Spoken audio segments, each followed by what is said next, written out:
ಎಲ್ಲರಿಗೂ ನಮಸ್ಕಾರ. Welcome back to my channel Saurabh learning word. Guys, ಇವತ್ತು ನಾನಿಲ್ಲಿ ಶಾವಿಗೆ ಉಪ್ಪಿಟ್ಟನ್ನು ಮಾಡ್ತಾಯಿದ್ದೀನಿ. ಇದು ತುಂಬ ಟೇಸ್ಟಿಯಾಗಿರುತ್ತೆ ಮತ್ತು ತುಂಬ ಈಸಿ ಕೂಡ. ಯಾರು ಬೇಕಾದರೂ ಅಡುಗೆ ಗೊತ್ತಿಲ್ಲದಿರೋರು 5 ನಿಮಿಷಕ್ಕೆ ಮಾಡ್ಕೊಬೋದು. ಹಾಗಾಗಿ ನೋಡಿ, ಇವತ್ತು ತೋರಿಸ್ತಿದ್ದೀನಿ. ತುಂಬ ಟೇಸ್ಟಿಯಾಗಿ ಬರುತ್ತೆ.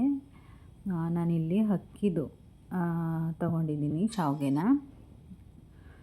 ಸೊ ನೋಡ್ತಾ ಇರ್ಬೋದು, ಇಲ್ಲಿ ಕಾಯಿ ತುರಿ, ಮೆಣಸಿನ್ಕಾಯಿ, ಕರಿಬೇವಿನ ಸೊಪ್ಪು, ಸಾಂಬಾರು ಸೊಪ್ಪು, ಈರುಳ್ಳಿ, ಇಷ್ಟು ಐಟಮ್ನ ತೊಗೊಂಡಿದ್ದೀನಿ. ಕೆಲವರು ಟೊಮೊಟೊನೂ ಹಾಕ್ತಾರೆ, ಆದರೆ ನಾನಿಲ್ಲಿ ಟೊಮೊಟೊನ ಹಾಕ್ತಿಲ್ಲ. ಸೊ ಟೊಮೊಟೊ ಹಾಕಿದ್ರೆ ಅದು ಬೇರೆ ಟೇಸ್ಟ್ ಥರ ಬರುತ್ತೆ. ಸೊ ನನಗೆ ಆ ಥರ ಇಷ್ಟ ಇಲ್ಲ. ಸೊ ಹಾಗಾಗಿ ನಾನಿಲ್ಲಿ ಟೊಮೊಟೊನ ಹಾಕ್ತಿಲ್ಲ. ಗೈಸ್, ನೋಡ್ತಾ ಇರ್ಬೋದು ನಾನು ಯಾವ ರೀತಿ ಶಾವಿಗೆನ ತೊಗೊಂಡಿದ್ದೀನಿ ಅಂತ. ಕೆಲವರು ಪಾಯಸ ಮಾಡ್ತಾರಲ್ಲ, ಆ ಶಾವಿಗೆಲಿ ಮಾಡ್ತಾರೆ. ಖಂಡಿತ ಅದರಲ್ಲಿ ಮಾಡಬೇಡಿ, ಯಾಕಂದರೆ ಅದು ಅಂಟಾಗುತ್ತೆ, ತುಂಬ ಬೇಗ ಬೆಂದ್ಕೊಂಡು ಉದುದ್ರಾಗಿ ಬರಲ್ಲ. ಸೊ ಈ ರೀತಿ ಶಾವಿಗೆನ ತಗೊಳ್ಳಿ. ನೋಡ್ತಾ ಇರ್ಬೋದು, ನಾನಿಲ್ಲಿ ಒಂದು ದೊಡ್ಡ ಪ್ಯಾನ್ ಇಟ್ಕೊಂಡಿದ್ದೀನಿ. ಅದಕ್ಕೆ ಎಣ್ಣೆ ಆದಮೇಲೆ ಎಣ್ಣೆ ಚೆನ್ನಾಗಿ ಕಾಯ್ದಾದಮೇಲೆ ಸಾಸಿವೆನ ಹಾಕ್ಕೊತಿದ್ದೀನಿ. ಸಾಸಿವೆ ಸಿಡಿದ ನಂತರ ನಾನಿಲ್ಲಿ ಕಡಲೆಬೇಳೆ ಮತ್ತು ಕಡಲೆಕಾಯಿ ಬೀಜನ ಹಾಕ್ಕೊತಿದ್ದೀನಿ. ಸ್ವಲ್ಪ ಚೆನ್ನಾಗಿ ಫ್ರೈ ಆಗಲಿ ಫ್ರೆಂಡ್ಸ್. ಫ್ರೈ ಆಗೋವರೆಗೆ ಬಿಟ್ಟುಬಿಡಿ. ನಾನಿಲ್ಲಿ ಜಾಸ್ತಿ ಎಣ್ಣೆನ ಯೂಸ್ ಮಾಡಿದ್ದೀನಿ, ಯಾಕಂದರೆ ಒಂದಕ್ಕೊಂದು ಅಂಟಬಾರ್ದು ಅನ್ನೋ ಕಾರಣಕ್ಕೆ ಇಲ್ಲಿ ಜಾಸ್ತಿ ಎಣ್ಣೆನ ಯೂಸ್ ಮಾಡಿದ್ದೀನಿ. ನೀವು ಅಷ್ಟೇ, ಇದಕ್ಕೆ ಎಷ್ಟು ಎಣ್ಣೆ ಹಾಕ್ತಿರೋ ಅಷ್ಟು ಚೆನ್ನಾಗಿರುತ್ತೆ. ಒಂದು 1/2 ಸ್ಪೂನ್ ಅಥವಾ 1 ಸ್ಪೂನು ನೀವು ತುಪ್ಪ ಕೂಡ ಸೇರಿಸ್ಕೋಬೋದು.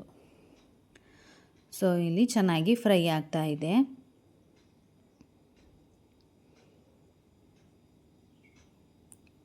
ಇದು ಕಡಲೆ ಬೀಜ ಮತ್ತು ಕಡಲೆಬೇಳೆ ಹಾಕೋದ್ರಿಂದ ಇದು ತುಂಬ ಚೆನ್ನಾಗಿ ಟೇಸ್ಟ್ ಬರುತ್ತೆ.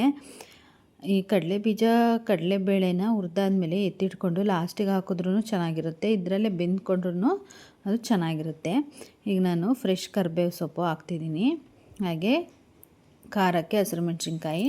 ನಾನಿಲ್ಲಿ ಹಸಿರು ಮೆಣಸಿನ್ಕಾಯಿ ಜಾಸ್ತಿ ತೊಗೊಂಡಿದ್ದೀನಿ. ನೀವು ಅಷ್ಟೇ ಹಸಿರು ಮೆಣಸಿನ್ಕಾಯಿನ ಜಾಸ್ತಿ ತೊಗೊಳ್ಳಿ, ಟೇಸ್ಟ್ ಚೆನ್ನಾಗಿ ಬರುತ್ತೆ. ಖಾರವಾಗಿ ಸ್ವಲ್ಪ ಈ ಚಳಿಗಾಲಕ್ಕೆ ಸ್ಪೈಸಿಯಾಗಿದ್ದರೆ ತುಂಬ ಚೆನ್ನಾಗಿ ಅನಿಸುತ್ತೆ. ಸೊ ಇಲ್ಲಿ ಇದು ಫ್ರೈ ಆಗ್ತಾಯಿದೆ. ಸ್ವಲ್ಪ ಹೊತ್ತು ಫ್ರೈ ಮಾಡಿದ್ರೆ ಸಾಕು, ಇನ್ನು ಜಾಸ್ತಿ ಫ್ರೈ ಮಾಡಬೇಕು ಅನ್ನೋದೇನಿಲ್ಲ. ಇದಾದಮೇಲೆ ನಾನು ಈರುಳ್ಳಿನ ಆ್ಯಡ್ ಮಾಡ್ಕೊತೀನಿ. ಈರುಳ್ಳಿನ ಜಾಸ್ತಿ ತೊಗೊಂಡಿದ್ದೀನಿ ನಾನು ಇಲ್ಲಿ. ಇದು ಚಿತ್ರಾನ್ನ ಥರ ಅಲ್ವಲ್ಲ, ಶಾವಿಗೆ ಉಪ್ಪಿಟ್ಟಲ್ವಾ. ಸೊ ಮಧ್ಯೆ ಜಾಸ್ತಿ ಈರುಳ್ಳಿ ಸಿಕ್ಕಿದ್ರೆ ನಿಮಗೆ ತುಂಬ ಚೆನ್ನಾಗಿ ಅನಿಸುತ್ತೆ. ಹಾಗಾಗಿ ನಾನಿಲ್ಲಿ ಜಾಸ್ತಿ ಈರುಳ್ಳಿ ತೊಗೊಂಡಿದ್ದೀನಿ. ಇದು ಬೇಯ್ಕೊಳ್ಳಿ. ಇದು ಬೇಯೋದಕ್ಕೆ ನಾನಿಲ್ಲಿ ಅರಿಶಿನ ಪುಡಿ ಮತ್ತು ಉಪ್ಪನ್ನು ಸೇರಿಸ್ಕೊತೀನಿ. ಯಾಕಪ್ಪ ಅಂದರೆ ಅರಿಶಿನ ಮತ್ತು ಉಪ್ಪನ್ನು ಹಾಕೋದ್ರಿಂದ ಟೇಸ್ಟು ಕೂಡ ಚೆನ್ನಾಗಿರುತ್ತೆ. ಅಂದರೆ ಈರುಳ್ಳಿಗೆಲ್ಲ ಉಪ್ಪು ಹಿಡ್ದಿರುತ್ತೆ, ಟೇಸ್ಟು ಚೆನ್ನಾಗಿ ಬರುತ್ತೆ ಮತ್ತು ಬೇಗ ಕೂಡ ಬೆಂದ್ಕೊಳ್ಳುತ್ತೆ. ಗೈಸ್, ನೋಡ್ತಾ ಇರ್ಬೋದು ನೀವು, ನಾನು ಚೆನ್ನಾಗಿ ಫ್ರೈ ಮಾಡ್ತಿದ್ದೀನಿ. ಈ ಒಂದು ರೆಸಿಪಿಗೆ ನೀವು ಅಗಲ ಪಾತ್ರೆಗಳನ್ನು ಬಳಸಿ. ಸೊ ಇಲ್ಲಿ ನೋಡ್ತಾ ಇರ್ಬೋದು, ನಾನು ಆಗಲೇ ಹೇಳ್ದಂಗೆ ಉಪ್ಪು ಹಾಕ್ಕೊಂಡೆ. ನೆಕ್ಸ್ಟ್ ನಾನು ಅರಿಶಿನ ಪುಡಿ ಹಾಕ್ಕೊತಿದ್ದೀನಿ. ಇಲ್ಲಿ ಎರಡನ್ನೂ ಕೂಡ ಮಿಕ್ಸ್ ಮಾಡ್ಕೊತಾ ಇದ್ದೀನಿ. ಇದನ್ನು ಚೆನ್ನಾಗಿ ಮಿಕ್ಸ್ ಮಾಡ್ಕೊಬೇಕು. ಕಲರ್ ಕೂಡ ಚೆನ್ನಾಗಿ ಬರುತ್ತೆ. ಅರಿಶಿನ ಪುಡಿ ಹಾಕಿಲ್ಲ ಅಂದರೆ ನೋಡೋಕಷ್ಟು ಚೆನ್ನಾಗಿ ಅನಿಸಲ್ಲ. ಸ್ವಲ್ಪ ಲೈಟಾಗಿದ್ದರೆ ಚೆನ್ನಾಗಿ ಅನಿಸುತ್ತೆ. ನಾನಿಲ್ಲಿ ಸೀಕ್ರೆಟ್ ಇಂಗ್ರೀಡಿಯೆಂಟ್ಸ್ ಆಗಿ ಬೆಳ್ಳುಳ್ಳಿ ಶುಂಠಿ ಪೇಸ್ಟ್ನ ಹಾಕ್ಕೊತಿದ್ದೀನಿ. ಇದು ಆಲ್ಮೋಸ್ಟ್ ಯಾರೂ ಹಾಕ್ಕೊಳ್ಳಲ್ಲ, ಬಟ್ ಇದನ್ನು ಹಾಕೊಂಡು ನೋಡಿ, ತುಂಬ ಚೆನ್ನಾಗಿರುತ್ತೆ.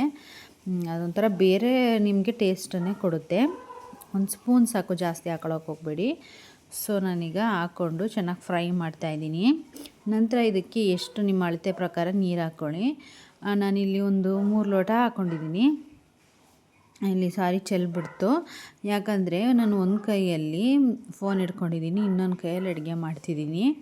ನಂತರ ಯಾವ ಸ್ಟ್ಯಾಂಡು ಇಲ್ಲ ಫ್ರೆಂಡ್ಸ್, ಏನೂ ಇಲ್ಲ. ಹಾಗಾಗಿ ನಾನಿಲ್ಲಿ ಒಬ್ಬಳೇ ಎಲ್ಲನೂ ಮಾಡೋದ್ರಿಂದ ನಿಮಗೆ ಮೆಸ್ಸಿ ಅನ್ನಿಸ್ಬೋದು. ಆ ಕಡೆ ಈ ಕಡೆ ಚೆಲ್ಲಿರುತ್ತೆ, ಅದೆಲ್ಲ ವೀಡಿಯೋದಲ್ಲಿ ನೀವು ನೋಡ್ಬೋದು. ಪ್ಲೀಸ್ ಅದನ್ನ ಇಗ್ನೋರ್ ಮಾಡಿ ನನಗೆ ಸಪೋರ್ಟ್ ಮಾಡಿ ಗೈಸ್.